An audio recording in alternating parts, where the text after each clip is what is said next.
Welcome to Leaders of the West, a podcast for innovators and changemakers.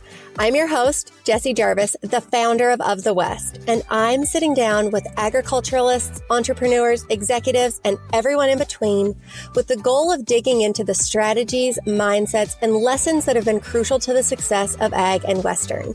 Whether you're carrying on the next generation of your family's operation, starting something from scratch, or determined to climb up the leadership ladder, we're going to inspire you to continue to dream big, growing not just you, but the future of agriculture and Western as a whole. Let's go.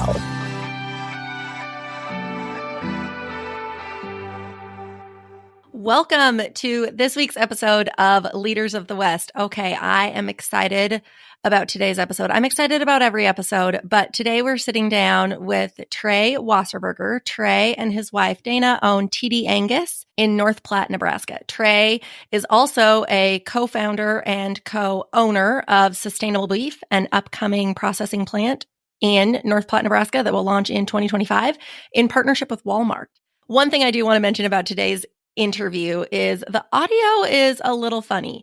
So the reason for that is Trey was saying ahead of our interview that they don't have the greatest internet or Wi-Fi connection at home, and often they'll drop calls or interviews like this. So he was in his pickup where he could get the best reception, but unfortunately the audio is probably a little fuzzy. That being said, don't let that keep you from listening to this interview because Trey is incredibly wise. It is an honor to have him on the show today, and I am just blown away by how much good stuff he had to share, which I knew he would. But every time we sit down for these types of interviews, I am always just reminded as to how amazing the people in our industries are, and Trey is no exception. So you're going to bear with the audio for one heck of a great interview today with Trey. Let's get to it.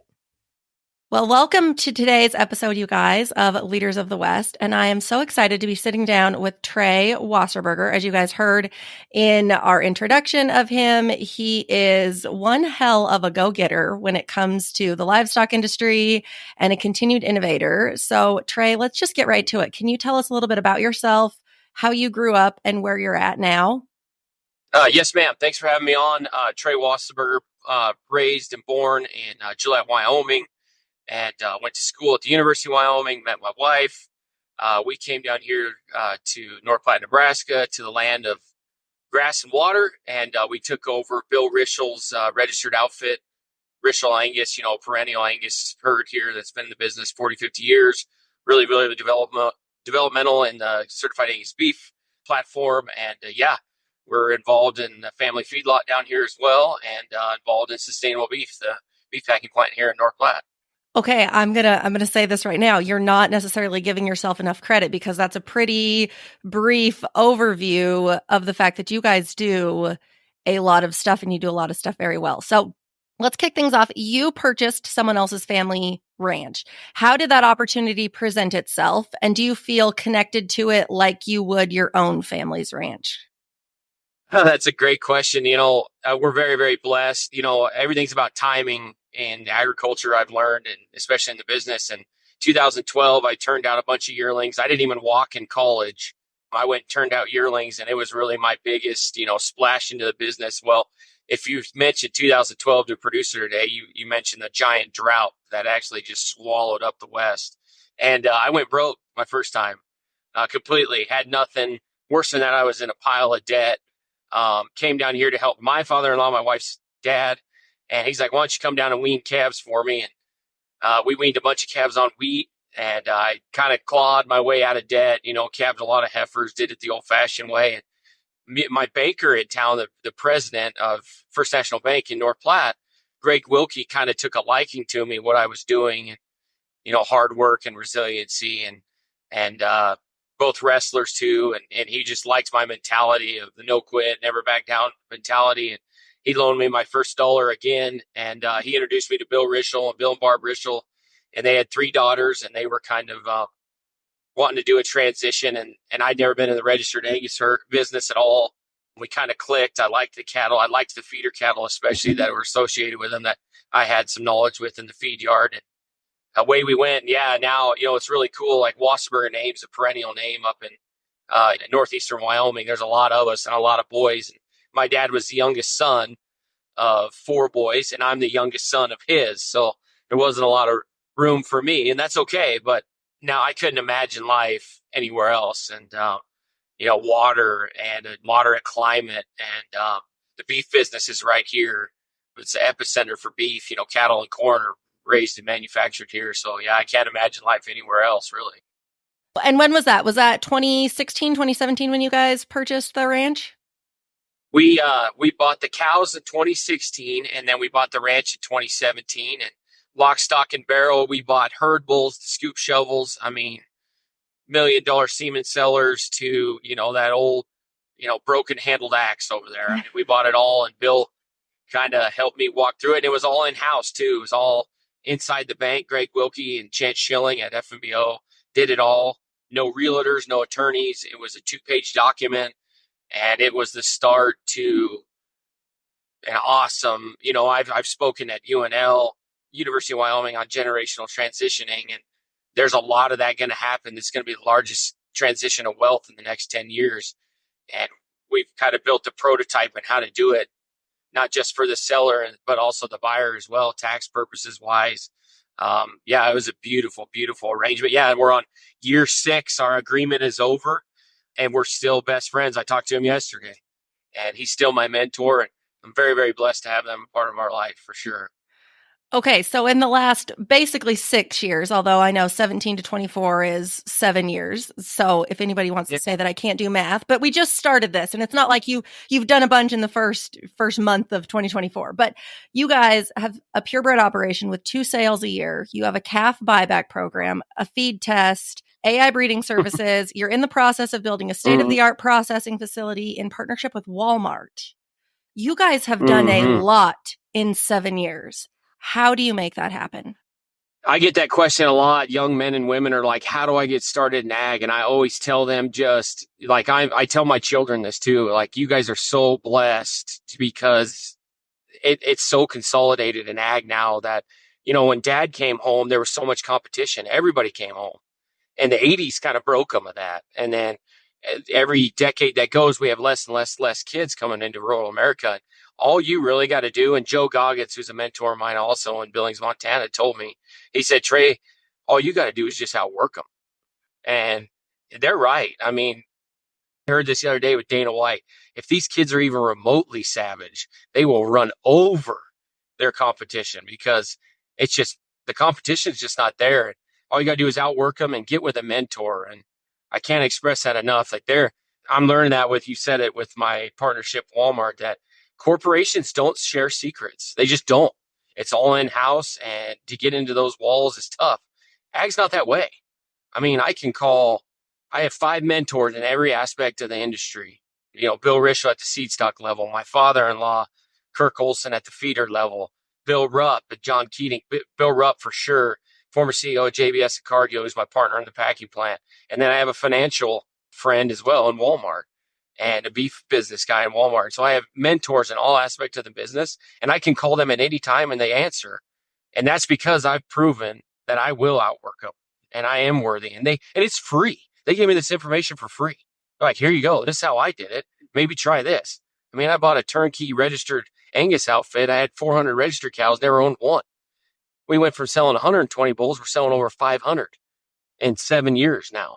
I mean, really, this is our 6th sale, but I mean, there's a lot of opportunity out there for a young man or woman that just wants to get behind a mentor that's been there, done that, and outwork them. It's awesome. It's a great business to get into. Oh, absolutely. I even tell that to my kids now, because on the job side of thing, that's the thing that we hear is employers have a hard time finding employees because nobody wants to work. And so I am a big believer, if my kid has no skills in life and the only skill that they have is that they are a hard worker and they are resilient, that is the only thing they need to get by. And they are going to be heads above the rest 100%. Just because they work. Yeah, 100%. I even hear it in corporations. Multiple corporations tell me, they're like, if you're a farm kid on a resume, they're interested already. That's awesome. They want us. They want our children. It's our job to keep them, right? No kidding. Okay, well, you bring up a really good point in mentorship, and that is something that I think is so powerful, and we've talked about this on a number of episodes before, but for those people who think, man, I want to get around smarter people, I want to be the dumbest one in the room, Where did you start in Mm-hmm. finding a good mentor? I think that's one of those things that people, they don't necessarily have a hard time understanding, but if you want to be around smarter people, you also kind of have to give them a little something too. It can't be a one-way street. So if you're thinking to yourself, man, I don't necessarily feel like I have anything to give somebody, how do you find a good mentor? Yeah, I get that all the time. Like, what can I offer? I don't have any money. I don't have any capital. What can I offer? And it's just your hard work and your ability to show up. And like all these mentors I have in all aspects of the business, they didn't give me anything.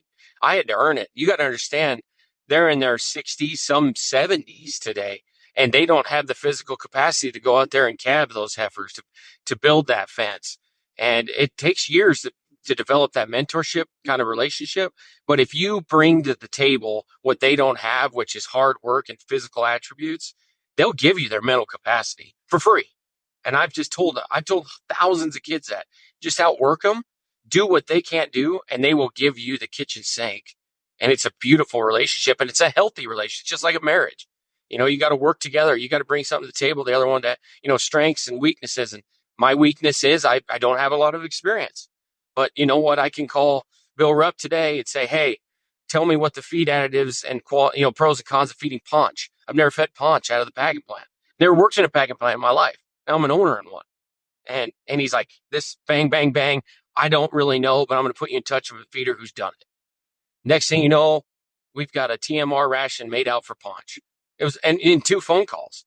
That's what ag's about. The door is wide open. If you just show a little adversity, show up on time, great attitude, hard work, and you're passionate about it, they'll give you the keys. They'll give it to you. Okay, well, let's talk a little bit about mental toughness, because I read an article where you talked about mental toughness and how crucial it is in the farming and ranching business, which I know this, you know this, our listeners know this.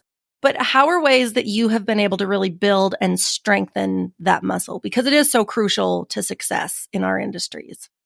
Yeah, I love that. My parents, my dad's a teacher, my mother's a nurse, but they raised me to be comfortable being uncomfortable. Like I've always been taught that life begins outside your comfort zone, and they've kind of groomed me. And I think my dad was a wrestling coach as well. And I was really, really blessed to have a mentor in that aspect and just my mental capacity. And I talk about this all the time, we need to celebrate these young guys because, COVID, I had an alley full of front end black feeder cattle that were out of my best bulls, my best customer.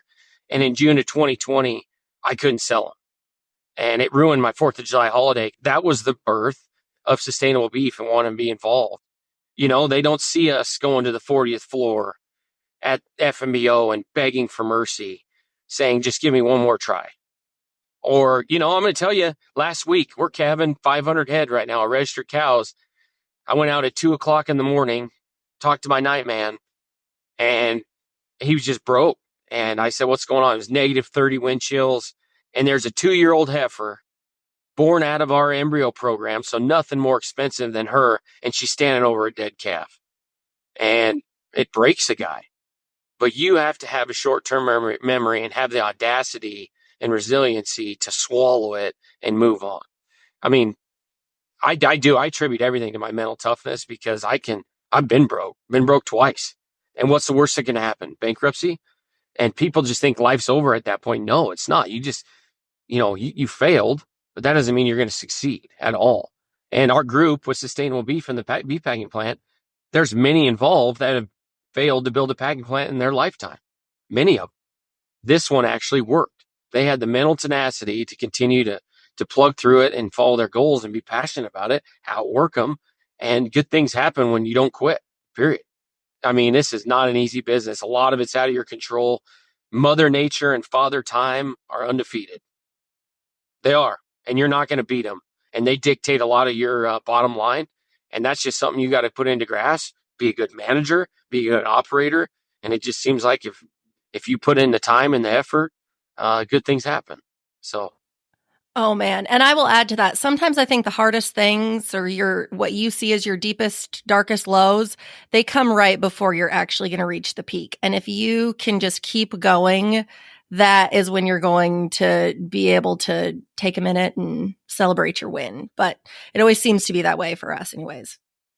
Oh, me too. I mean, being a cattle feeder, these cattle are losing a pile right now, $300 a head in the feed yard. And Andy Olson, my wife's grandfather, always tell me, Trey, when the tunnel is darkest, that's when you'll see the light. And I firmly believe that April, May, June, you can fact check me, call me in June. I hope I'm right, but I think April, May, June, this deal cuts loose. I firmly believe that, but right now it is bloody and it's a massacre. But you've got to get through that tunnel and continue to move to the light. That's just how it works. COVID, I thought, how am I ever going to feed cattle with this massive capital expenditure I have? And they're losing money. It's out of my control. Well, out of that darkness came the light of sustainable beef. You just got to hold faith. It might take 2 years, it might take 10. But I firmly believe that if you outwork them and have the passion, you'll get out of it. I do. Oh, I agree. Well, okay, on that topic, let's dig into sustainable beef for a bit, because a business of that nature is quite the undertaking. And you had said earlier, just because you are, familiar with the industry and you know how a cow gets processed and you know what a processing plant is, it's a whole nother one to build one. So what were some key decisions or steps that you guys had to take to really make that a reality? Oh man, we could do a whole series podcast on this story because it's still enveloping every day. I was in Lincoln, Nebraska yesterday testifying to the unicameral on behalf of sustainable beef with our CEO, David Briggs. But, a cow-calf producer saw a need and a want, Rusty Kemp, for more processing. He got with Greg Wilkie, who did the Bill Rischel deal. That's how this all funnels down to one guy, really.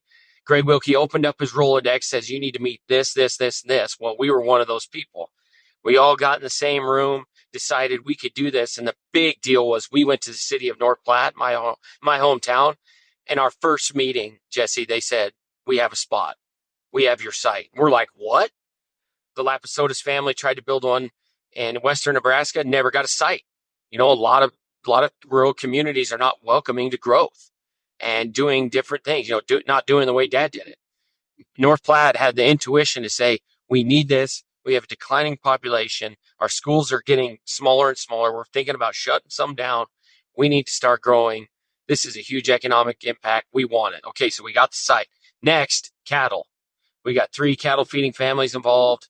Obviously us, Lapisotis, Maxwell. They said, we believe in this project. We want to be involved. Bang, we got the supply. Next came capital. One of the hardest things I've ever done, raising money. Once again, it was all about timing. At the time, the grocery stores, the largest retailer is seeing their beef shelves empty because of supply chain issues. They said, this is a problem. You have a problem. You have an excess of cattle that we can't get to us. So what's the problem here? Well, it's right in the middle. It's between us. Let's come together. They called us, said, you got a problem. We got a problem. We got to make it work. Well, it was a beautiful marriage. They came out and visited us, North Platte. Walmart beef team said, this is something we believe in and we want to be involved in. I said, what can I change? I showed them my feed yard, showed them my ranch, everything. They said, nothing. This is awesome. And we're like, okay. 18 months later, we broke ground. And a lot of layers involved, a lot of great timing. I don't think, cattle supplies at an all-time low today. We wouldn't have that conversation today. There's a lot, raising money is even tougher. Yeah, there's a lot. It'd be incredibly hard to build it today. It was hard enough in a good time, and it was a bad time. But once again, darkness and the light. We were in the darkness, figured out how to get to the light. Today it'd be tougher, but it's a beautiful thing. 800 jobs for North Platte, probably 2,000 or 3,000 people, influx auxiliary businesses, $1 billion impact for our community, and the money all stays here. It's a beautiful thing, and it gives us the cattlemen that are involved, and it's going to take those off, the show list around, and, there'll be some competition and something we've never seen, and it's still producer owned. It's amazing. I'm so proud of our team, all of them. Well, and another interesting thing is give the details around how close in proximity everything is to one another. Yeah, so we can raise the bull that sires the calf out in commercial ranches, come back to our family feed yard, and go to sustainable beef all within 15 miles of each other. Okay, and then from the packing plant, it's also not very far to where you guys are able to put that into the supply chain through the packing center. Is that right? Yeah. So, just like when we started this project, a lot of things have changed, and we are a very agile and nimble company, and had to really, as a startup, you got to be athletic and duck and dive. And the distribution center was about a mile and a half south of the vacuum plant, which would work beautifully. But as time went on, word got out that Walmart had invested, and they, there's so many layers into that company. They said, well, we'd like to have this in the Bentonville system, and we'd like to feed our employees this high choice and prime Angus beef. So now we're going to go down to Olathe, Kansas, to the case ready plant, which will go into Bentonville. And that's the new plan. But we see a long-term vision and growth that we can supply both the Bentonville distribution center and North Platte is the goal. So that is awesome. Okay, I just have to ask. Obviously, you're somebody who is a risk taker, you're innovative. Is that a fiber you've always had? Yeah. Yeah. I just think it's naturally in me that I want to feel pressure, and I get bored easily. Many teachers tried to medicate that and tried to do something with the way I am, and it's just my personality. But I wouldn't call it fearless, but I'm passionate about it, and I'm not afraid to fail at all, which is an important attribute. I tell my children that, like, hey, I've got a son wrestling now, and he'll come off a match and getting beat, and that's how you learn that adversity, to get up the next day and go after it and continue to plug through it. And that's a very, very, very rare skill in today's society. I'm learning that. And our community, our agriculture community has it. We're built to handle adversity. And so, take what, once again, strengths and weaknesses, take that strength, continue to, pull the wagon, and good things happen. So I'm very, very blessed with the way I was raised. I give a lot of credit to my parents. I give a lot of credit to my wife for continuing to harbor and reinforce that that's who I am, instead of, I had some teachers try to rear that back, and my parents always yeah, they did. And my dad said, no, that's just who he is. And you got to keep him busy. And my son has the same attributes as me. It's amazing. So they said he won't sit still. He won't sit still. And I'm like, well, yeah, he's bored. And they're like, well, we have this medication. I'm like, no. And I call my dad, and dad's like, give him a straw. So my son sits there and chews on a straw all day, and he's fine. Gets straight A's. He's a great student, but we have to adapt to who we are and use that as a strength. And you know what? He's 8 years old. He turned 8 on Monday. He's out there scooping bunks with the guys. He gets it. Hey, he can work. He can outwork them. But can we get him through the modern education? We'll see. But you gotta harbor that, and inject that into your daily life, and you'll do great things with it. So. Oh man, I tell you what, my husband and I were just talking about this last night. We have a little girl, she'll be 3, and we have 2 kids, but anyways, she is so headstrong, and the kind of headstrong that when she's 30, I am never going to have to worry about her. I know nobody's going to take advantage of her. Like, she is independent. But the real question is she going to make it to 30? Because I don't know that her and I together, that's going to work out, but I totally get that. So on that topic, let's talk about your wife, because I would be remiss if I didn't add her into this conversation. I know she's highly involved in all aspects of building your business and raising your family. You guys have 4 kids under the age of 8. Mm-hmm. Is that what you said? Your oldest is 8? Yes, ma'am. How do you guys work together as a team in all of those different endeavors? Like I said, partnerships and our marriages are a strength and a weakness. I mean, she's really calm, and her demeanor is just very motherly, I would say. I am awful at paperwork. Awful. I mean, I get into cattle deals, and I'm awful. You should see my desk. I'm just terrible. We don't have a nanny. We don't have a secretary. We got Dayna. Dayna does all the registrations. We have 1,200 head of registered cows now between the fall and the spring, and she does all of it. Does the DNA, does the parent verification, does the, all the actual weights, all the actual scanning. She does all of it. I don't know how many times I've rolled over at 3:00 at night and she's on her computer. And we don't have a babysitter. We don't have a nanny. She's a mother of 4. We get them all going in the morning. She takes them to school. She really covers up my holes, and I've told this to a lot of people. Without Dayna, I'd have 1,200 head of registered cows running around commercial. I would, because I'm just not, I can't sit down. I'm just not going to go to the office and do these things. And she really covers up my holes. Once again, strengths and weaknesses. And she's really good about gifts, and she can host events. I mean, our bull sale is an event. I mean, prime New York strips, full bar. Last year was on St. Patty's Day. We had green beer, like details I would have no idea. Never would have thought of. We got cookies with a bull, one of our bulls on it. I mean, like stuff that I wouldn't. Her Christmas gifts, her customer service is incredible. I had a customer call me today. Hey, this bull isn't registered to me from 2 years ago. I need to register calves to him. It was a complete mishap. Don't know what happened. Dayna had him transferred to him in 20 minutes. I couldn't do it without her. I always tell young kids, I'm like, who you marry will dictate a lot of your success, period. I would be half the man had she not be involved. And so choose wisely and pull the wagon together. And also, it doesn't hurt to marry a cattle feeder's daughter because they understand. They understand pain and sacrifice and, lean holidays sometimes. Definitely wasn't easy living. No, she's tough. She is dang tough. And that's a great quality in a partner and a wife. So. Oh, amen to that. Okay, I want to ask our rapid fire round questions and kind of round out this. What is the best piece of business or personal advice that you've ever been given? Oh, I already said it. Just outwork them. If you're passionate and have hard work, things will go your way. You might stumble and fall and hurt and get a bloody nose and some skin knees. But if you're passionate about what you do, that's the forefront. And if you outwork them, that's a secret ingredient to success, period. Okay, this is kind of a little bit different of a question, but it could be along the same lines. If you could give people any words of wisdom and you knew that they would take them to heart, what would it be? Don't be afraid to fail. You're going to in life, especially if you take risks. Do your homework and do calculated projections of the success of this, but do not be afraid to fail because all entrepreneurs do, period.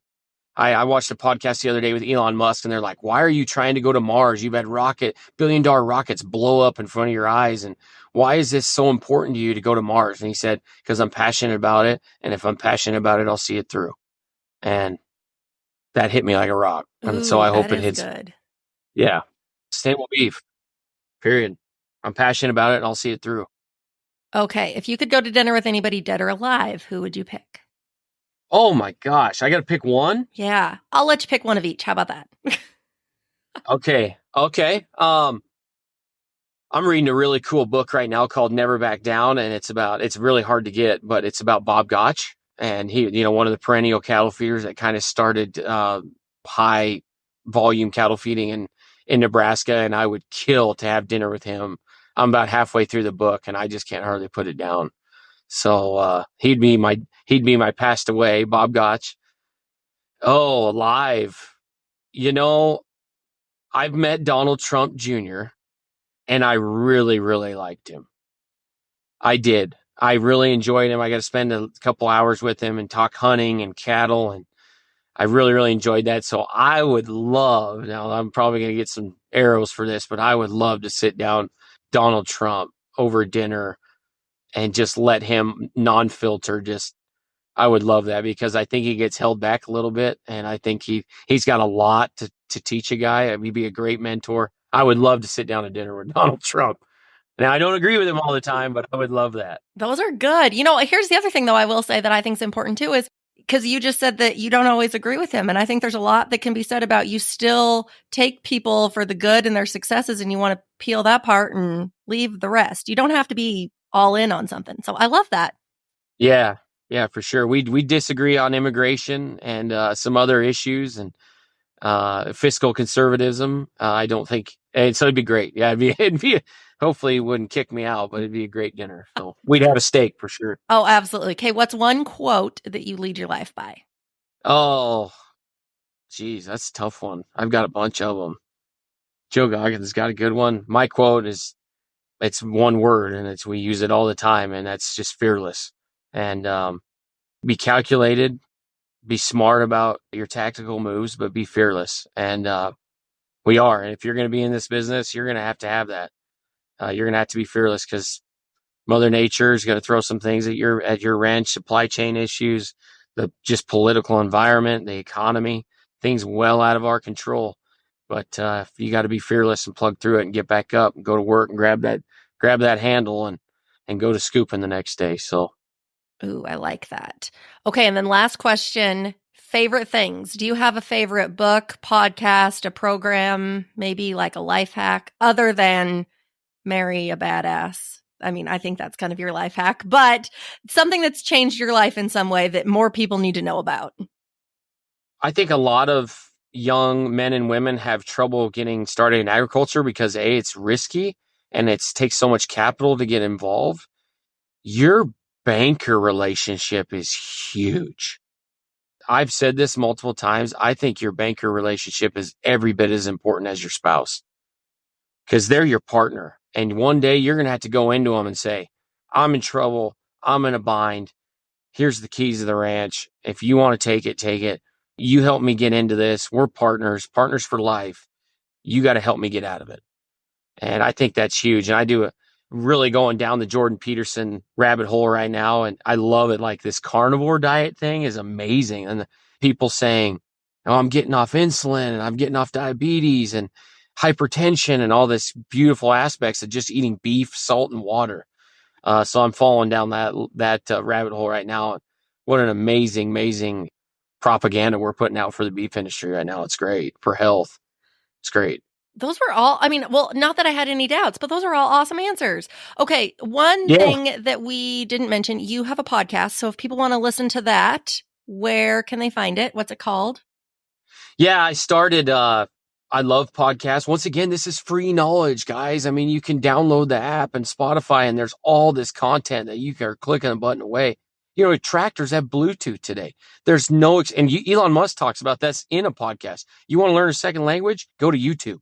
Guess what I did? Went to YouTube, can speak pretty decent Spanish. I mean, that used to cost thousands and thousands of dollars and some a 4-year degree, and they're right there. So I started my own to give back for my entrepreneurs. We call it most of the best, which is that's a line we use. And Bill Rischel told me between genotype and phenotype and cattle, you know, make them have the most of the best. And so we call it most of the best for agricultural entrepreneurs. I've had, you know, state senators. I've had, Packers on there. I've had Temple Grandin on there. It's been a lot of fun. You understand. And I've learned a lot. Putting your first podcast out is terrifying. Oh boy, is it ever. My first 10. Yeah, it's awful. And I threw away half of mine. My first 10, I threw away. And that's called individual growth and personal growth. And I be honest with you, I don't exactly love it, but I know I'm getting better. Our job as producers is to spread demand. Spread beef demand. They want to hear your story. So give them a click of a button. I've had moms from San Diego reach out to me.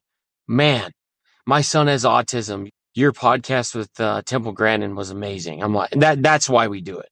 And she looked up Temple Grandin and that's who made it. So our job as producers, spread demand, spread our livelihood, all the good, conservationists. That's what we do best. And we need to tell that story. And that's our job. That's why I did it. Awesome. Love that. And then TD Angus has a bull sale coming up. When is that? Yeah, I'd be remiss not to plug that in there. TD Angus is going to sell about, Dayna and I are going to sell about 400 bulls here, March 15th. We're here in North Platte, Nebraska. The night before, really cool. We have a feeder cattle procurement program coming out. State of the art, conception to consumer. We will have a panel. We're going to have Mark Nelson, former Cargill buyer, who's the head of procurement for sustainable beef. We'll have Bill Rupp, who's the founder of Sustainable Beef and also CEO of JBS and Cargill. And we'll have Grant Keenan, who's the director of procurement and beef sales for Walmart. So we're really excited about have them. And we're going to start building a model where these bulls are going to go out, sire the calves. These feeder calves will be bought back, put into the supply chain and tracked all the way through. So this plan is in motion and we're ready to unveil it. So join us. Also, it'll be on superiorlivestock.com if you can. So awesome. And then you said that was March 15th, right? Yes, ma'am. March 15th. Perfect. And then if people want to keep up with the building of sustainable beef, because you said that is going to launch in 2025, right? Where can they follow along for that? We are building our website now. sustbeef.com, SUST beef.com. Also, there's tributarybeef.com. That's our feeder cattle procurement program, and they'll be live here in about March 1st. Perfect. Well, thank you so much, Trey. This has been awesome. And for everybody who was listening, thank you guys, and we will see you back here next week.